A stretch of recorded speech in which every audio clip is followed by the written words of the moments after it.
Ég heiti Vaka Röggvaldsdóttir og er lektor í íþrótta- og heilsufræði við Háskóla Íslands. Nokkur ráð þegar við hefjum styrktarþjálfun. Velja stóra vöðvahópa til að byrja með. Vinna með allan líkamann fyrst sinn, kannski 2 til 3 í viku. Byrja að gera einfaldar æfingar og fjölga þeim eftir því sem að getan eykst. Það er að gera að hafa gaman af æfingunum. Það er einnig mikilvægt að hafa í huga að hafa góða stjórn á hreyfingunum sínum. Vera alltaf tilbúin til að skoða grunnæfingarnar sínar, jafnvel þó manni fari mikið fram, og nýta grunnæfingar í upphitun. Og hafa í huga að flestar æfingar reyna mikið á kjarnan eða miðjuna, en einnig má gera sérstakar æfingar fyrir hvið og bak. Fyrir hreyfingu almennt er mikilvægt að gera hana hluta af sínu lífstíl og af sterkum vana. Það kom alltaf upp dagar þar sem að maður kemst ekki í ræktina eða kemst ekki á sína æfingu sem maður búin að ákveða.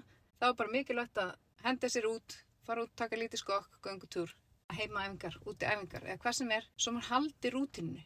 Það var ekki nema 20 mínútur.